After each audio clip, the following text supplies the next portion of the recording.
ദൈവനാമത്തിന് മഹത്വം ഉണ്ടാകട്ടെ. എന്നെ കേൾക്കുന്ന എല്ലാവർക്കും ക്രിസ്തുയേശുവിൻ്റെ അതിപരിശുദ്ധ നാമത്തിൽ സ്നേഹവന്ദനം അറിയിക്കുന്നു. ഇന്നത്തെ നമ്മുടെ അല്പസമയത്തെ ഒരു പഠനത്തിനായിട്ട് എടുത്തിരിക്കുന്നത് 2 തെസ്സലോനിക്കർ 2:6 മുതൽ 8 വരെയുള്ള വാക്യങ്ങളാണ്. കഴിഞ്ഞ ആഴ്ച നാം പൗലോസിന് കിട്ടിയ വെളിപ്പാടുകളും സഭയെക്കുറിച്ചുള്ള മർമ്മങ്ങളും എന്നുള്ള വിഷയത്തെക്കുറിച്ച് ചിന്തിക്കാനിടയായി. അപ്പോൾ അവിടെ അധർമ്മമൂർത്തിയുടെ മർമ്മം എന്നുള്ള ഒരു ഭാഗമുണ്ടായിരുന്നു. അതിനെക്കുറിച്ച് കൂടുതലായിട്ട് ചിന്തിക്കാനായിട്ടാണ് നാം ഒരുങ്ങുന്നത്. അപ്പോൾ 2 തെസ്സലോനിക്കർ 2:6 മുതൽ 8 വരെയുള്ള വാക്യങ്ങൾ, അവൻ സമയത്തിന് മുൻപേ വെളിപ്പെടാതിരിക്കേണ്ടതിന് ഇപ്പോൾ തടുക്കുന്നത് എന്ത് എന്ന് നിങ്ങൾ അറിയുന്നു. അധർമ്മത്തിൻ്റെ മർമ്മം ഇപ്പോഴേ വ്യാപരിക്കുന്നുണ്ട്. ഇതുവരെ തടുക്കുന്നവൻ വഴിയിൽ നിന്ന് നീങ്ങിപ്പോക മാത്രം വേണം. അപ്പോൾ അധർമ്മമൂർത്തി വെളിപ്പെട്ടു വരും. ഇവിടെ നാം ചിന്തിക്കേണ്ടത് ഈ അധർമ്മമൂർത്തി ആരാണ്, ആ അധർമ്മമൂർത്തിയെക്കുറിച്ച് കർത്താവ് എന്താണ് പറയുന്നത്, എന്തുകൊണ്ടാണ് അധർമ്മമൂർത്തിയെ ദൈവം അനുവദിക്കുന്നത്. അത് നമുക്കറിയാം. കാരണം ദൈവത്തിൽ വിശ്വസിക്കാത്തവരുടെ മേൽ ഒരു ന്യായവിധിയായിട്ടാണ് അധർമ്മമൂർത്തിയെ ഇവിടെ അനുവദിക്കുന്നത്. അതും ദൈവം അനുവദിച്ചാലേ സാധ്യമാകുകയുള്ളൂ അവന് വരാനായിട്ട്. അപ്പോൾ ഇവിടെ എന്താ തന്നിരിക്കുന്നത്? അവൻ സമയത്തിന് മുൻപേ വെളിപ്പെടാതിരിക്കേണ്ടതിന് ഇപ്പോൾ തടുക്കുന്നവൻ ആരെന്ന് നിങ്ങൾ അറിയുന്നു. അവൻ ആരാണ് ഇപ്പോൾ തടുക്കുന്നവൻ? അവൻ സമയത്തിന് മുൻപേ വരികയും അരുത്. കാരണം ഈ അവന് കൊടുത്തിരിക്കുന്ന ആ ഒരു ജോലി എന്താണെന്ന് വെച്ചാൽ തക്ക സമയത്ത് വന്നിട്ട് അവിശ്വാസികളുടെ മേൽ ന്യായവിധി നടത്തണം എന്നുള്ളതാണല്ലോ. അല്ലാതെ അവന് തൻ്റെ ജനത്തിൻ്റെ മേൽ യാതൊരു അവകാശവും കർത്താവ് അനുവദിച്ചിട്ടില്ല. അപ്പോൾ അവനെ ഇപ്പോൾ തടുത്തു വച്ചിരിക്കുകയാണ്. അപ്പോൾ ദൈവം തന്നെയാണെന്ന് നമുക്ക് മനസ്സിലാകും. എന്നാൽ ഈ അധർമ്മമൂർത്തിയെക്കുറിച്ച് കർത്താവ് എന്താണ് പറയുന്നതെന്നും കൂടെ നമുക്കൊന്ന് നോക്കാം. അപ്പോൾ ഇവിടെ പറയുന്നത് ഏതാണ്? യോഹന്നാൻ്റെ സുവിശേഷം 5:43 കർത്താവ് ഇങ്ങനെ അവരോട് ഓരോ കാര്യങ്ങൾ സംസാരിച്ചു കൊണ്ടിരിക്കുമ്പോൾ കർത്താവ് അവരോട് പറയുകയാണ്, നിങ്ങൾ എന്നെ വിശ്വസിക്കുന്നില്ല. കാരണം ഞാൻ എൻ്റെ പിതാവിൻ്റെ നാമത്തിലാണ് വന്നിരിക്കുന്നത്, നിങ്ങളെന്നെ കൈക്കൊള്ളുന്നില്ല. വേറൊരുത്തൻ സ്വന്തം നാമത്തിൽ വന്നാൽ അവനെ നിങ്ങൾ കൈക്കൊള്ളും. അതാണ് നിങ്ങളുടെ മാനസികാവസ്ഥ. അപ്പോൾ അവൻ ആരാണ് നമുക്ക് മനസ്സിലാകും. കർത്താവിനെ വരെ പരീക്ഷിച്ച ആളാണ് അവൻ, പിശാച്. അവന് എപ്പോഴും അവനെ ആരെങ്കിലുമൊക്കെ ആരാധിക്കണമെന്നുള്ള ഒരു വലിയ കൊതിയാണ് അവന്. അത് സ്വർഗത്തിലും അവൻ അതാണല്ലോ ആഗ്രഹിച്ചത്. അവൻ സ്വർഗത്തിലുണ്ടായിരുന്നവനായിരുന്നു. അവന് ഈ ദൈവത്തെ എല്ലാവരും വർഷിപ്പ് ചെയ്യുന്നത് കണ്ടുകൊണ്ട് അവനും വിചാരിച്ചു, എന്നെയും കൂടി ഇവരൊന്ന് വർഷിപ്പ് ചെയ്യണം. ഞാൻ ഈ സമാഗമന കൂടാരത്തിൻ്റെ മേളിൽ ഞാൻ കയറിയിരിക്കും, അന്നേരം എന്നെ എല്ലാവരും വർഷിപ്പ് ചെയ്യുന്നൊക്കെ അവന് ചിന്തിച്ചു. അങ്ങനെ അവൻ അവിടുന്ന് പുറത്തായി അവൻ്റെ സ്ഥാനത്ത് നിന്ന്. ഇവന് കർത്താവ് ഭൂമിയിൽ മനുഷ്യനായി വന്നപ്പോഴും കർത്താവിനെ പരീക്ഷിക്കാനായിട്ട് ചെന്നിട്ട് പറയുന്നത് എന്താണ്? സകലതും കാണിച്ചു കൊടുത്തേച്ച് പറയുകയാണ്, ഈ അധികാരമൊക്കെയും അതിൻ്റെ മഹത്വവും നിനക്ക് തരാം. അതെങ്കലേൽപ്പിച്ചിരിക്കുന്നു. ആരാ ഏൽപ്പിച്ചത്? മനുഷ്യനായി ഏൽപ്പിച്ചു കൊടുത്തത്. കാരണം മനുഷ്യന് കൊടുത്തിരുന്ന അധികാരം അവന് കൊടുത്തു. ഇവൻ പറയുന്നത്, എനിക്ക് മനസ്സുള്ളവന് ഞാനത് കൊടുക്കുന്നു. എന്ത്? ഈ ഭൂമിയിലെ മഹത്വം. നീ എന്നെ ഒന്ന് നമസ്കരിച്ചാൽ അതെല്ലാം നിൻ്റേതാകും. കർത്താവിനോട് പറയുകയാണ്, നിൻ്റെ ദൈവമായ കർത്താവിനെ നമസ്കരിച്ച് അവനെ മാത്രമേ ആരാധിക്കാവൂ. അപ്പോൾ ഇതിൽ നിന്നും അവൻ്റെ സ്വഭാവം നാം മനസ്സിലാക്കുന്നത് എന്താണ്? അവൻ എപ്പോഴും ആരാധന ആഗ്രഹിച്ചു കൊണ്ടിരിക്കുന്നു. എന്നാൽ മനുഷ്യനെ തെറ്റിക്കുന്നതിന് ഇതാണ് അവന് പ്രചോദനം നൽകുന്നത്. കാരണം ദൈവഭയത്തിൽ നിന്നും മനുഷ്യനെ മാറ്റി നിർത്തിയാൽ മാത്രമേ ലോകത്തിൻ്റെ മഹത്വം കാണിച്ചുകൊണ്ട് മനുഷ്യൻ്റെ ആരാധന ഇവന് പിടിച്ചു പറ്റാൻ സാധ്യമാകുകയുള്ളൂ. അതിനുവേണ്ടി അവൻ എപ്പോഴും ദൈവഭയമുള്ള മനുഷ്യരുടെ അടുത്ത് പോയി പലതരത്തിലുള്ള പരീക്ഷണങ്ങളൊക്കെ ഇട്ട് പ്രലോഭനങ്ങളൊക്കെ ഇട്ട് അവരെ ദൈവത്തിൽ നിന്നും അകറ്റുക എന്നുള്ളതാണ് ഇവൻ്റെ പ്രധാനമായിട്ടുള്ള ഒരു ജോലി. അപ്പം ഈ ജോലി കർത്താവ് പറയുന്നത് അവൻ്റെ ജോലി ഇപ്പോഴേ വ്യാപരിക്കുന്നുണ്ട്, അന്നു മുതലേ ഉണ്ട്.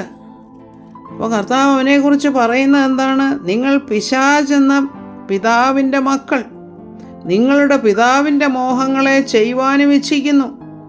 അവൻ ആദ്യം മുതൽ കൊലപാതകനായിരുന്നു. അവനിൽ സത്യമില്ലായ്ക കൊണ്ട് സത്യത്തിൽ നിലനിൽക്കുന്നതുമില്ല. അവൻ ഭോഷ്ക് പറയുമ്പോൾ സ്വന്തത്തിൽ നിന്നെടുത്ത് പറയുന്നു. അവൻ ഭോഷ്ക് പറയുന്നവനും അതിൻ്റെ അപ്പനുമാകുന്നു. എന്നാലും ഈ മനുഷ്യരെ അവൻ ഈ ഭോഷ്ക് പറഞ്ഞ് കബളിപ്പിച്ച് ദൈവത്തിൽ നിന്നും അകറ്റുക എന്നുള്ളതാണ് അവൻ ചെയ്തുകൊണ്ടിരിക്കുന്നത്. അപ്പോൾ ഈ ആത്മാവ് അന്ന് മുതലേ ഇവിടെയുണ്ട്. ഈ അധർമ്മമൂർത്തി ലോകത്തിൻ്റെ ആരംഭത്തിലുള്ള ആ സംഭവങ്ങളോടൊപ്പം തന്നെ അവൻ്റെ ആ പ്രസൻസ് അവിടെ നമ്മൾ കാണുകയാണ്. അതുകൊണ്ടാണ് 1 യോഹന്നാൻ 4:3 യോഹന്നാൻ അപ്പോസ്തലൻ പറയുകയാണ്, യേശുവിനെ സ്വീകരിക്കാത്ത യാതൊരാത്മാവും ദൈവത്തിൽ നിന്നുള്ളതല്ല. അത് എതിർ ക്രിസ്തുവിൻ്റെ ആത്മാവ് തന്നെ.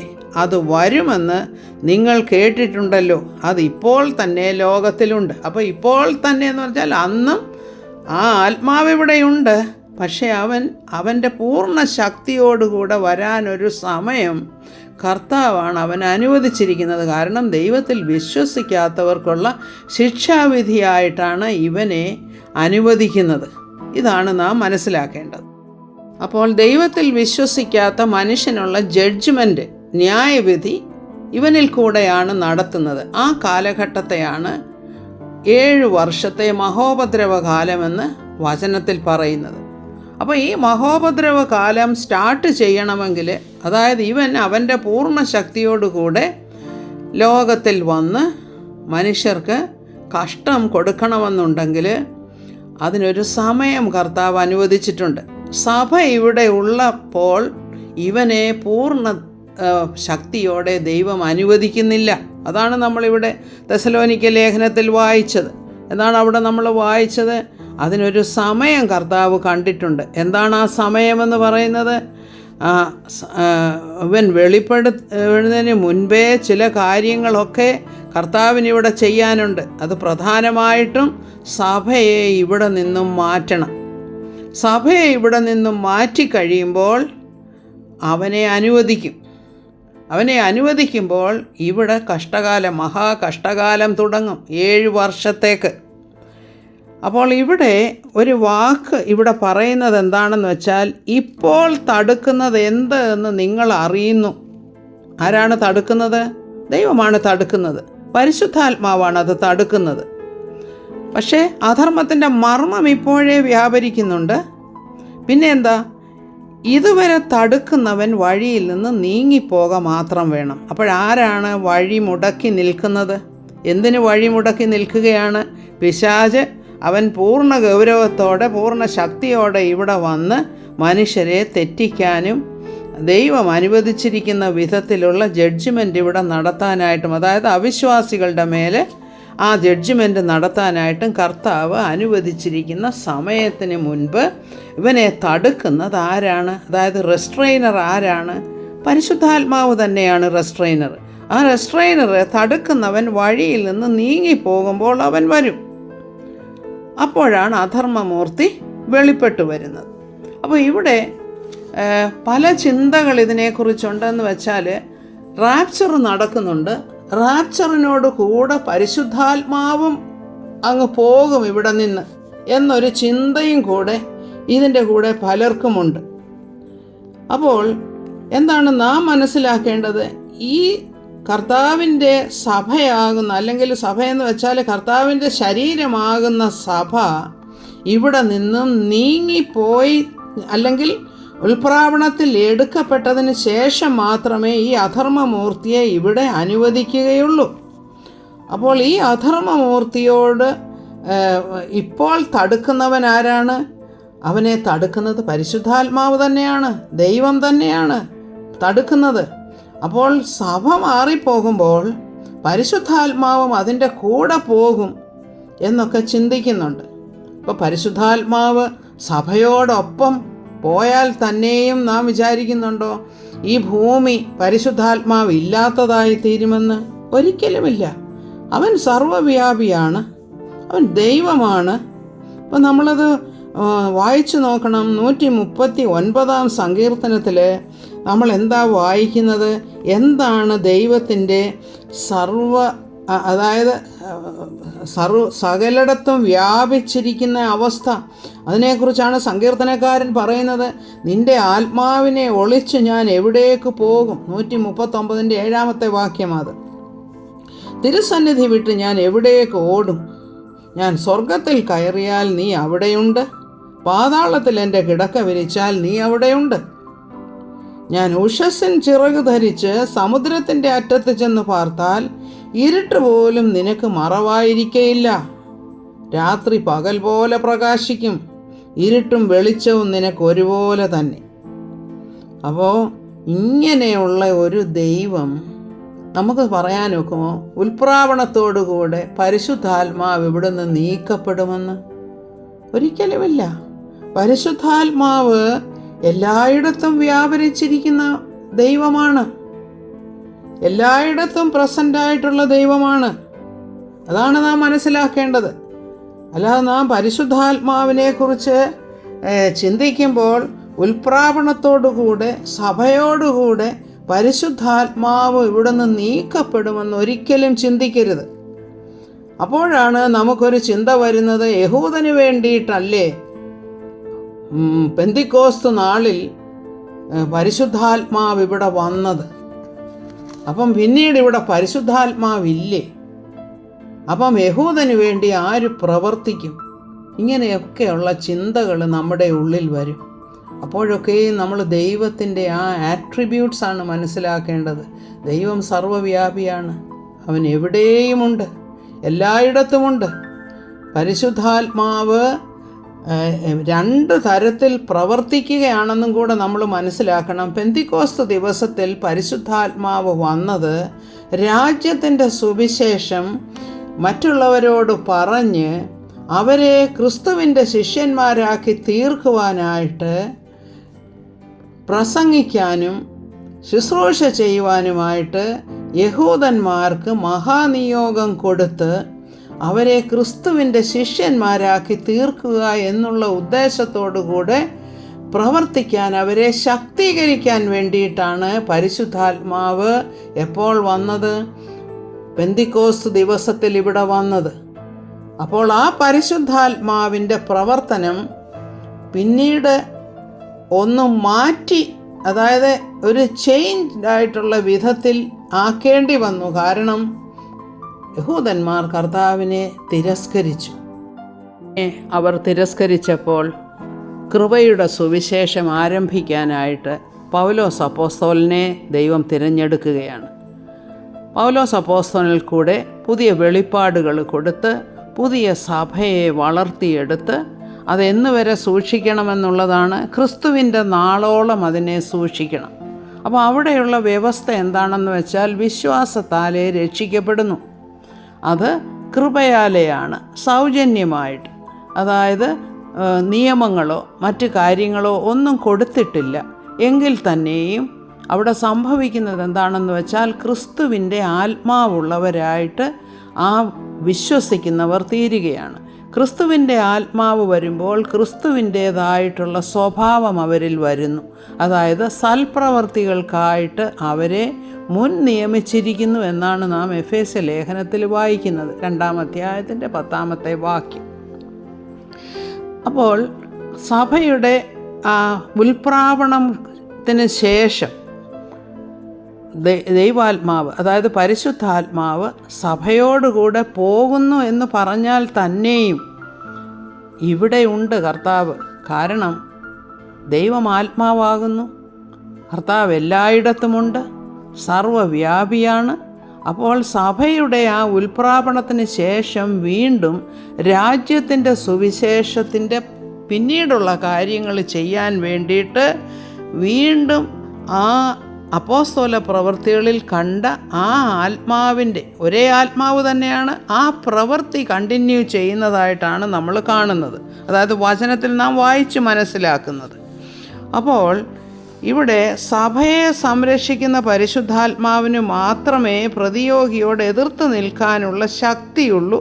ഉൽപ്രാപണത്തിന് ശേഷം പരിശുദ്ധാത്മാവ് രാജ്യത്തിൻ്റെ സ്ഥാപനത്തിൻ്റെ പണിയിലേക്ക് തിരിയും എന്നാണ് നമ്മൾ മനസ്സിലാക്കുന്നത്. അതിനാലാണ് മഹാപീഡന കാലത്തും അനേകർ രക്ഷിക്കപ്പെടുന്നതും മുദ്രയിടപ്പെടുന്നതും ദൈവിക ശുശ്രൂഷയിൽ ഏർപ്പെടുന്നതും. അതുപോലെ തന്നെ നമ്മൾ റെവലേഷൻസ് വായിക്കുമ്പോൾ നമ്മൾ പ്രത്യേകിച്ച് 7-ാം അധ്യായത്തിൽ നമ്മൾ അവിടെ മുദ്രയിടപ്പെടുന്നവരെ കാണുന്നുണ്ട്. കർത്താവിൻ്റെ രക്തത്താൽ മുദ്രയിടപ്പെട്ടവരെ, കർത്താവിൻ്റെ രക്തത്താൽ അങ്കി അലക്കി വെളുപ്പിച്ചവരെ കാണുന്നുണ്ട് നാം അവിടെ. അപ്പോൾ കർത്താവിൻ്റെ പ്രവൃത്തി അവിടെ തുടരുകയാണ്. അതെല്ലാം ഭാവി കാലത്ത് നടക്കാനുള്ളതാണ്. അത് നടന്നതായിട്ട് തന്നെ പ്രവചനങ്ങളിൽ പറയുന്നതായിട്ട് നാം കാണുന്നു. എന്നാൽ വ്യത്യസ്തമായ ഒരു ചിന്താഗതി ഉണ്ടാക്കുന്ന വാക്യങ്ങൾ ചിലതുണ്ട്. എഫേസ്യ ലേഖനം 2:14 മുതൽ 16 വരെയുള്ള വാക്യങ്ങൾ. അവൻ നമ്മുടെ സമാധാനം, അവൻ ഇരുപക്ഷത്തെയും ഒന്നാക്കി ചട്ടങ്ങളും കൽപ്പനകളുമായ ന്യായപ്രമാണമെന്ന ശത്രുത്വം തൻ്റെ ജഡത്താൽ നീക്കി വേർപാടിൻ്റെ നടുച്ചുവർ ഇടിച്ചു കളഞ്ഞത് സമാധാനമുണ്ടാക്കിക്കൊണ്ട് ഇരുപക്ഷത്തെയും തന്നിൽ ഒരേ പൊതുമനുഷ്യനാക്കി സൃഷ്ടിപ്പാനും ക്രൂശിന്മേൽ വെച്ച് ശത്രുത്വം ഇല്ലാതാക്കി അതിനാൽ ഇരുപക്ഷത്തെയും ഏക ശരീരത്തിൽ ദൈവത്തോട് നിരപ്പിപ്പാനും തന്നെ. അപ്പോൾ ഇവിടെ നമ്മൾ ഒരു പുതിയ മനുഷ്യനെ കാണുന്നുണ്ട്. അപ്പോൾ നമുക്ക് ചിന്തിക്കാം, ഈ പുതിയ മനുഷ്യനാണോ അധർമ്മമൂർത്തിയെ തടഞ്ഞു നിർത്തിയത്? ന്യായമായിട്ട് ചിന്തിക്കാം. കാരണം ഇത് സഭയെക്കുറിച്ചാണ് പറയുന്നത്. അതായത് ഇരുപക്ഷത്തെയും തന്നിൽ ഒരേ പുതുമനുഷ്യനാക്കി സൃഷ്ടിപ്പാനും എന്ന് പറഞ്ഞിരിക്കുമ്പോൾ ഒരു പുതിയ വ്യക്തി അല്ലെങ്കിൽ ഒരു പുതിയ സൃഷ്ടി അവിടെ ഉണ്ടായിരിക്കുകയാണ്. അത് സഭയാണെന്ന് നമുക്ക് മനസ്സിലാകും. അപ്പോൾ ഈ സഭ ക്രിസ്തു തലയായിരിക്കുന്ന സഭയാണ്, അതായത് ബോഡി ഓഫ് ക്രൈസ്റ്റ്.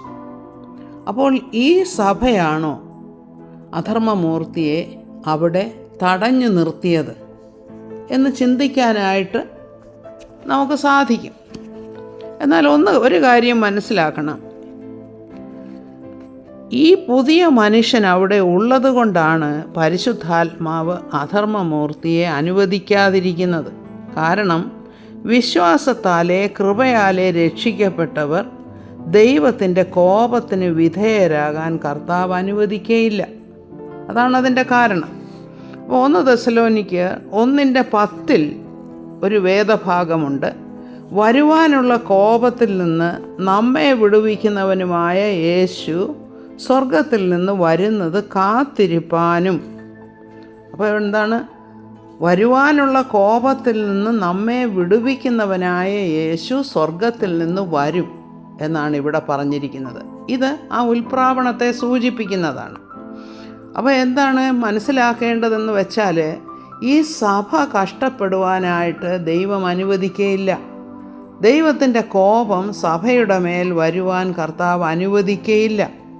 1 തെസ്സലോനിക്കർ 5:9 എന്താണ്? 9ഉം 10ഉം ഇങ്ങനെ പറയുന്നു: ദൈവം നമ്മെ കോപത്തിനല്ല, നാം ഉണർന്നിരുന്നാലും ഉറങ്ങിയാലും തന്നോടുകൂടെ ജീവിക്കേണ്ടതിന് നമുക്ക് വേണ്ടി മരിച്ച നമ്മുടെ കർത്താവായ യേശുക്രിസ്തു മൂലം രക്ഷയെ പ്രാപിപ്പാൻ അത്രേ നിയമിച്ചിരിക്കുന്നത്. അപ്പോൾ കർത്താവ് ആ കോപം സഭയ്ക്ക് അനുവദിക്കുന്നില്ല. അതുകൊണ്ടാണ് ഉൽപ്രാപണം നടക്കുന്നത്. അപ്പോൾ ഉൽപ്രാപണത്തിൽ നാം പരിശുദ്ധാത്മാവിനോട് കൂടെയാണോ പോകുന്നത്? അപ്പോൾ പരിശുദ്ധാത്മാവ് നമ്മോട് കൂടെ വന്നു കഴിഞ്ഞാൽ ഇവിടെ ഭൂമിയിൽ പരിശുദ്ധാത്മാവ് ഇല്ലല്ലോ എന്നൊന്നും ചിന്തിക്കേണ്ട ആവശ്യമില്ല. കാരണം ദൈവം ആത്മാവാകുന്നു, ദൈവം എല്ലായിടത്തുമുണ്ട്. തൻ്റെ പ്രവൃത്തികൾ പലതാണ്, പല കാലഘട്ടങ്ങളിൽ, അതായത് പല ഡിസ്പെൻസേഷനിൽ ആ പ്രവൃത്തി വ്യത്യാസമാണ്. അപ്പോൾ നമ്മൾ അവിടെ കാണുന്നത് ആക്സിൽ 2-ാം അധ്യായത്തിൽ കാണുന്നത് എന്താണ്? പരിശുദ്ധാത്മാവിനെ ആർക്കാണ് നൽകിയത്? യഹൂദനാണ് നൽകിയത്. അപ്പോൾ രാജ്യത്തിൻ്റെ സുവിശേഷത്തിന് അവരെ ശക്തീകരിക്കാൻ വേണ്ടിയിട്ടാണ് അവിടെ പരിശുദ്ധാത്മാവ് വന്നത്. അപ്പോൾ ആ പദ്ധതി ശരിയായ വിധത്തിൽ നടക്കുന്നില്ല എന്നറിഞ്ഞപ്പോഴാണല്ലോ കർത്താവ് വേറൊരു വിധത്തിൽ പ്രവർത്തിക്കുന്നതും സഭയെ ഇവിടെ സംരക്ഷിക്കുന്നതും ഉൽപ്രാവണത്തിൽ എടുക്കുന്നതുമൊക്കെ. അപ്പോൾ സഭയുടെ ഉൽപ്രാവണത്തിന് ശേഷം രാജ്യത്തിൻ്റെ സുവിശേഷം വീണ്ടും പ്രസംഗിക്കപ്പെടും. അതായത് പരിശുദ്ധാത്മാവ് വീണ്ടും ആ നിർത്തിവെച്ച പ്രവൃത്തി വീണ്ടും ആരംഭിക്കും. അതാണ് പ്രത്യേകമായിട്ട് ഈ ഒരു വേദഭാഗത്ത് നിന്ന് നമ്മൾ ഉൾക്കൊള്ളേണ്ടത്. അപ്പോൾ എന്താണ് അതിൻ്റെ അർത്ഥം? ദൈവത്തിൻ്റെ സംരക്ഷണം തന്നെ സ്നേഹിക്കുന്നവർക്ക് എപ്പോഴുമുണ്ട്. അപ്പോൾ ഈ ശിക്ഷ ആർക്കാണ് വരുന്നത്? ദൈവത്തെ സ്വീകരിക്കാത്തവർക്കാണ് ഈ ശിക്ഷ വരുന്നത്. അപ്പോൾ ഈ കാലത്തും മഹോപദ്രവ കാലത്തും പരിശുദ്ധാത്മാവ് ഇവിടെയുണ്ട്. അതിന് തെളിവായിട്ട് നമ്മൾ പല കാര്യങ്ങൾ അവിടെ കണ്ടു. ഇത് തന്നെയാണ് ഈ എഫേസ് ലേഖനം 2:14 മുതൽ 16 വരെ തന്നിരിക്കുന്ന ആ പുതുമനുഷ്യനാണ് അധർമ്മമൂർത്തിയെ തടഞ്ഞു നിർത്തുന്നത് എന്ന് വിശ്വസിക്കുന്നതിൽ നിന്നും നമ്മെ പിന്തിരിപ്പിക്കുന്നത്. കാരണം സഭയ്ക്ക് മാത്രമായിട്ട് അതിനുള്ള ഒരു ശക്തി ഉണ്ടോ? ഇല്ല. പരിശുദ്ധാത്മാവ് ഇവിടെ ഉണ്ടെങ്കിൽ മാത്രമേ പരിശുദ്ധാത്മാവിന് മാത്രമേ ആ പ്രവൃത്തി ചെയ്യാൻ സാധ്യമാകുകയുള്ളൂ. അതുകൊണ്ട് തടഞ്ഞു നിർത്തുന്നവൻ പരിശുദ്ധാത്മാവ് തന്നെയാണ്. പരിശുദ്ധാത്മാവ് ഇവിടുന്ന് മാറപ്പെടുന്നില്ല. പല കാലഘട്ടങ്ങളിൽ, അതായത് ഇവിടെ പ്രത്യേകിച്ചും 2 കാലഘട്ടങ്ങളാണല്ലോ പറയുന്നത്. ഒന്ന്, രാജ്യത്തിൻ്റെ സുവിശേഷം സ്ഥാപിക്കാനുള്ള സമയം. പിന്നീട് സഭാ കാലഘട്ടം, അതായത് കൃപായുഗത്തിലെ ഇപ്പോഴുള്ള കാലഘട്ടം. ഈ പ്രവർത്തനങ്ങൾ പരിശുദ്ധാത്മാവ് തന്നെയാണ്, ഒരേ ആത്മാവ് തന്നെയാണ്. അതാണ് നമ്മൾ 1 കൊരിന്ത്യർ 12:6 വായിക്കുന്നത്. വീര്യപ്രവർത്തികൾ പലതുണ്ട്, എന്നാൽ പ്രവർത്തിക്കുന്ന ആത്മാവ് ഒരുവൻ തന്നെ, ദൈവം ഒരുവൻ തന്നെ. അതിനകത്ത് അപ്പോൾ തർക്കത്തിനൊന്നും ആവശ്യമില്ല. കാരണം പരിശുദ്ധാത്മാവ് 2 കാലഘട്ടങ്ങളിൽ 2 വിധത്തിലുള്ള പദ്ധതിയിലൂടെയാണ് പ്രവർത്തിക്കുന്നത്. ദൈവം അനുഗ്രഹിക്കട്ടെ. ഇത് കൂടുതലായിട്ട് മനസ്സിലാക്കാനായിട്ട് വചനം വീണ്ടും പഠിക്കുവാനായിട്ട് ദൈവം കൃപ നൽകട്ടെ എന്ന് പ്രാർത്ഥിക്കുന്നു. സ്തോത്രം.